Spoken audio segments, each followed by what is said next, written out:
રામદેવજી બાપાનો કાયમ માટે પાઠ હોય છે. આપણે બધા આવે છે એને ખ્યાલ હોય, નવા કદાચ હોય કોઈને ઓછો ખ્યાલ હોય.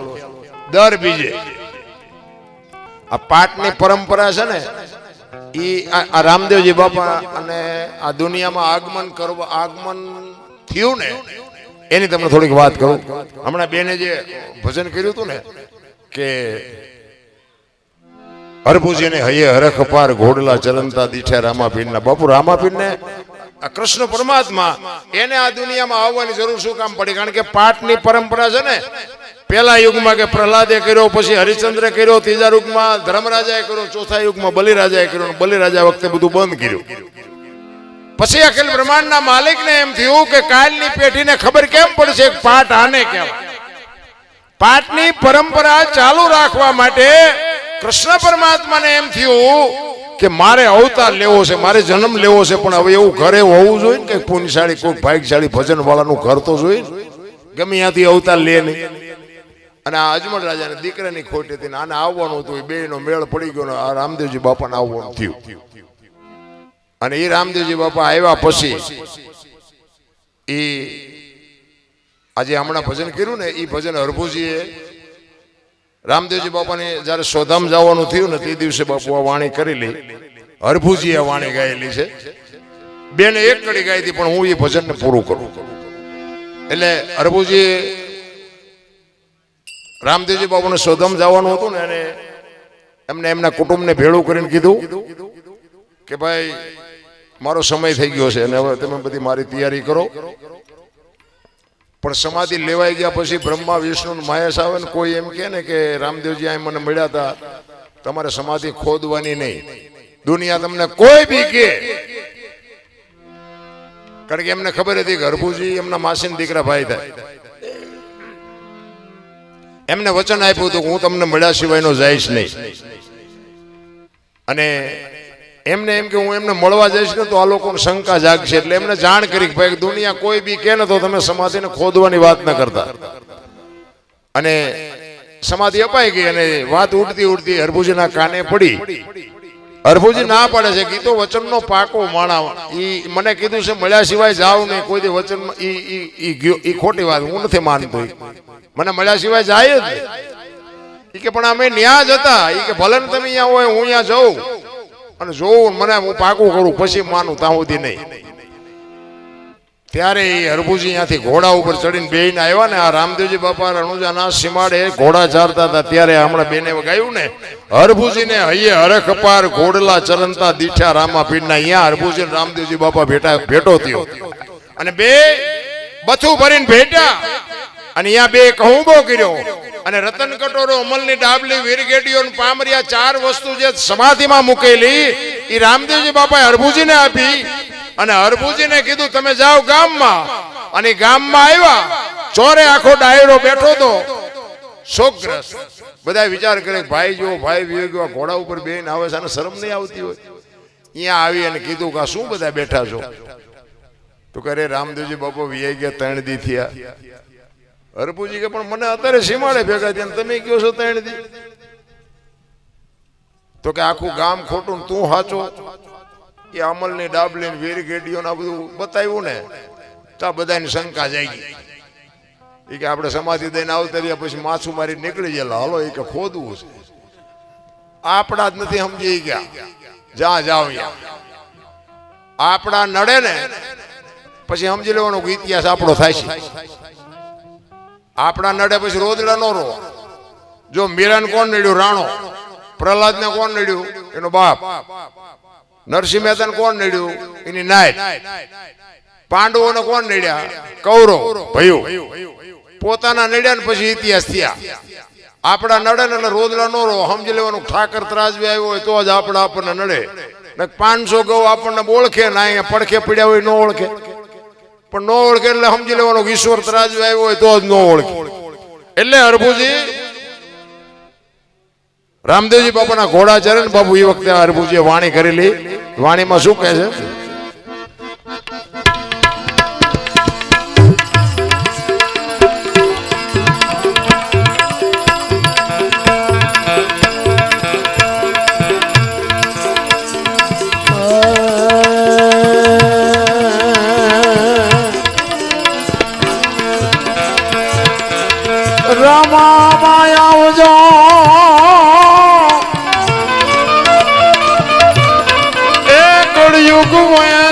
કરો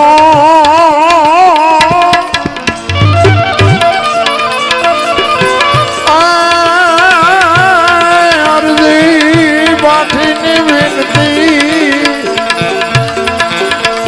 તમારે જોઈ હાજરા જો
तेन प्रीतरा ए वायु दोनों दे दी भेटिया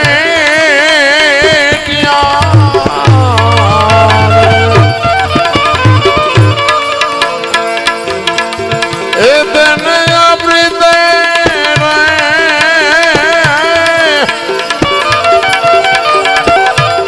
आ वायु ये दोनों बेटियां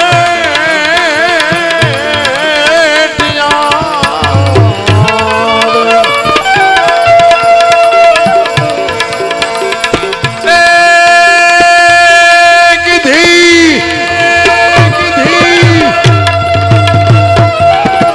एक हो बातड़ी मनवाद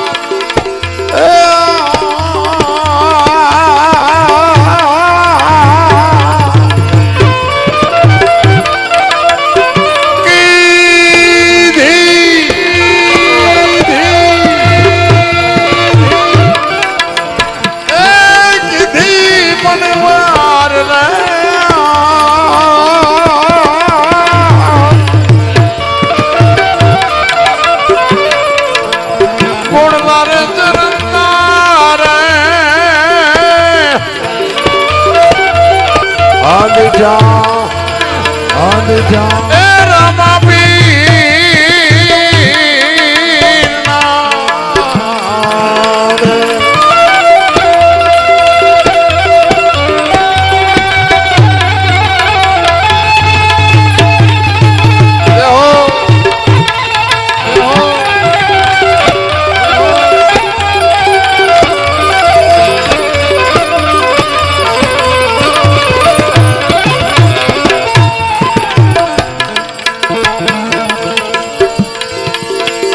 समाचार सुने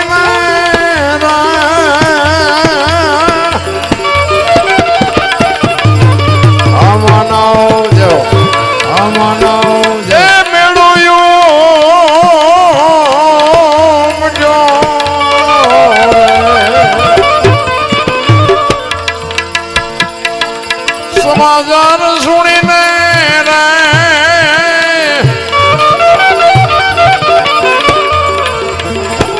અમાનો એ મેળો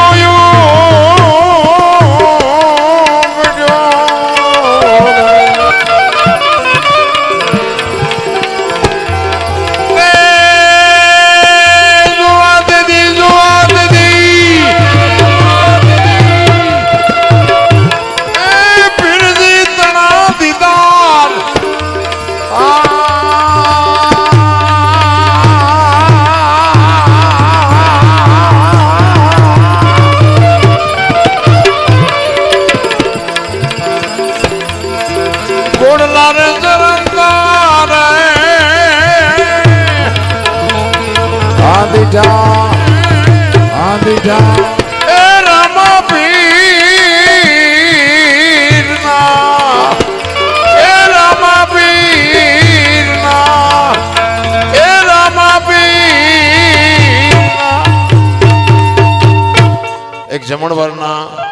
15,000 રૂપિયા મારા મિત્ર છે, મેયર છે પોતે લીલાજી, પોરબંદર થી દર બીજે અહીંયા આવે છે. 15,000 રૂપિયા અહીંયા જમણવાર માટે હરિહર થી આપે છે. બોલો રામદેવજી મહારાજ કી જય. ધન્યવાદ ધન્યવાદ. રામદેવજી બાપા ને જોઈ અને હરભુજી બાપુ હરખાણા છે ખૂબ, અને ગામમાં આવ્યા, અને ગામમાં પછી બધાને ખબર પડી, અને હરભુજીને પછી ખબર પડી ખરેખર રામદેવજી બાપા વિયા જ ગયા તો મને મળવા માટે આવ્યા. પછી જે હરભુજી રોયા ને, અરે ચોથા રાસુર, અરે મારા બાપ હું તને ઓળખી નો ગયો, હું તારા પગ નો ચાલી ગયો, તું મને મળવા માટે આવ્યો, સમાધિ લેવાઈ ગયા પછી તું મને મળ્યો. મારા કેટલા ભાઈ પણ હું ન ઓળખી ગયો, ન સમજી ગયો. હવે તને મળવું હોય તો મારે શું કરવું પડે? ત્યારે આકાશવાણી થાય છે. આકાશવાણીમાં બાબુ રામદેવજી એવું કહે છે કે ભાઈ હવે હું નહીં મળું, જ્યોત ઉપર ભરોસો રાખજો. ચોખા ઘીની જ્યોત, ગુગળનો ધૂપ અને ધોળી ધજા. ધોળી ધજા કહે છે, પછી ચડાવે છે બધા લીલી. શું કામ ચડે છે બહુ મને ખબર નથી. અમારે ગુરુ મહારાજ કહેતા કે ધોળી ધજાનું, અને આપણે સગરામ બાપુ કહે છે ધોળી ધજાનું. રામદેવજી બોલ્યા છે ધોળી ધજા, ચોખા ઘીની જ્યોત, ગુગળનો ધૂપ અને મારા નામના 5 ગાણા ગૌરવજો. કોઈ પણ હાજરી અહીંયા હું કોઈ પણ 100 રૂપિયા હાજરી આપીશ. તમને ભરોસો હોય કે ન હોય? બાકી અમને ભરોસો છે કઈ ક્યાંક બેઠો હોય ને બેઠો હોય, તમને ન દેખાય તમારી મોજ. હરભુજી ચોથા રાસો રડે પછી કહે છે કે મારા બાપ હવે તું અમને ક્યારે મળે? અને આ તો બાપુ છે ને વેદનાની વાતું છે, પીડાની વાતું છે. એટલા માટે તો સંતો રોયા. જેને જેને કહું એ કયું નો માને, મૂર્ખો ગણી મને મારે છે, લાતું નથી રહેવાતું. બાપુ મહાપુરુષો તો રોયા છે આપણા હાટુ. જેસલની વાણી કે રોઈ રોઈ કોને સંભળાવું, મારો રુદિયો રોવે, માયલો ભીતળ જલે. અમરમાની વાણી કે હાલ રે ફકીરી મારી દેવાંગી, વિના બીજું કોણ જાણે. બાપુ મહાપુરુષો શું બોલ્યા છે. આપણે બાપુ કોઈ મંથનનો કોઈને શોખ જ નથી. બાપુ માલપા ઉતરવાનું કોઈને ઈચ્છા જ નથી. આ નકરી પૈસા કમાવાની વાતો નથી મારા બાપ. આ જીવનમાં ઉતરી જાય તો જીવનનો બાપુ બેડો પાર થઈ જાય, એક પરિવર્તન આવી જાય. આ જેટલા મહાપુરુષોને નક્કી થઈ ગયું. સદગુરુ મહારાજે જે કઈ શબ્દ આપ્યો, નામ સમો વડે કોઈ નહીં જપતપ તીર્થને યોગ, નામે પાતક છૂટીએ નામે. જે ગુરુ મહારાજ શબ્દ આપી એમાં અત્યારે તો બધા એવા વાડા કર્યા છે ને, અમારા ગુરુ તમારા કરતા હારા, બોલો કે અમારા તમારા કરતા હારા. એમાં ઈ વાદે પડ્યા છે, ગુરુ વાદમાં પડ્યા. પણ એમ થાય કે આ ક્યાં કરવાનું છે ભાઈ, જે છે એ હાઈકે રાખો ને. અત્યારે આ મોબાઈલ ખોલ્યું તો આપણે એમ થાય કે આમ જોવો તો ખરા, હારા હારા માણા ન બોલવાનું, બોલતા હોય બોલ. હવે આપણે એમ થાય કે આમની પાસે શું આપણે આશા રાખી? આ ભેખની ભાષા છે, સંતોની ભાષા, ડાયા માણાની ભાષા છે. हिंदू राष्ट्र बनाना है मेरा भारत मन, खटारा ठाठे लेके भारत मान नो થાય કોઈ દી થાતા છે. વાતો કરે કઈ નો થાય. તમારી અને મારી બાપુ એકતાની જરૂર છે, એક જે પરિવર્તન. આખી દુનિયા એક આપણું ઘર છે અને 18 વર્ણ એક આપણો પરિવાર છે. ઈ જ્યારે ભાવના તમારા અને મારા વચ્ચે જાગે ને, તારે જ મારો નાથ તમારી મારી સામે ઉભો રહે